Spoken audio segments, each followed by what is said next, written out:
শোণিতপুৰৰ চাৰিদুৱাৰত যুৱ সাংবাদিক সন্থা অসমৰ উদ্যোগত আৰু বালিপৰা প্ৰেছ ক্লাবৰ সহযোগত জনমত গঠনৰ সাংবাদিকতাক ভূমিকা উৰাবাতৰি আৰু খবৰৰ বিশ্বতিৰ প্ৰভাৱ শীৰ্ষক এখনি আলোচনা চক্ৰ অনুষ্ঠিত কৰা হয়।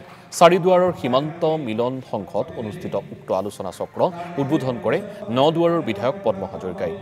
যুৱ সাংবাদিক সন্থাৰ সভাপতি বুবুল হাজৰিকাই সঞ্চালনা কৰা আলোচনা চক্ৰত বিশিষ্ট লেখক সমালোচক চিন্তাবিদ ময়ূৰ বৰা মুখ্য আলোচক হিচাপে উপস্থিত থাকে।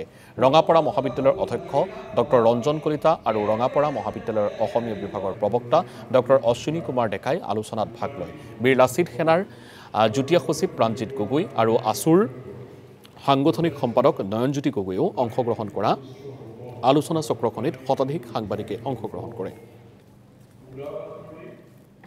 অনুষ্ঠানটো ভাল লাগিল যে মই প্ৰথম ভাবিছিলোঁ যে যুৱ সাংবাদিক সংস্থা যেতিয়া শুনিলোঁ, অলপ দিনৰ পৰা শুনি আছিলোঁ, তেতিয়া ভাবিলোঁ আৰু এটা সাংবাদিক সংস্থা কিয় লাগে। কিন্তু এখন গণতান্ত্ৰিক দেশত বহু সংগঠন যেনেকৈ থাকিব পাৰে, বহু ৰাজনৈতিক দল সামাজিক সংগঠন যেনেকৈ থাকিব পাৰে, সাংবাদিকসকলৰো মনৰ যাতনা বেদনা, তেওঁলোকৰ প্ৰত্যাহ্বান, তেওঁলোকৰ কামৰ ক্ষেত্ৰত অহা যিখিনি মানে সমস্যা, সেইবোৰ বেলেগ বেলেগ ধৰণেৰে বেলেগ বেলেগ দৃষ্টিকোণেৰে তেওঁলোকে দাঙি ধৰিবলৈ, বিশেষকৈ যুৱ সাংবাদিকসকলৰ যিবোৰ সমস্যা সেইবোৰ কথা দাঙি ধৰিবলৈ তেওঁলোক গঠন হৈছে। আৰু মই দেখিছোঁ যোৱা কেইটামান বছৰত তেওঁলোকে এনে কিছু কাৰ্যসূচী লৈছে যি কাৰ্যসূচী আচলতে অসমীয়া সমাজৰ বহুতো লোকক আশ্বস্ত কৰিছে। আৰু সেইবাবেই মই আহিম বুলি ঠিক কৰিলোঁ।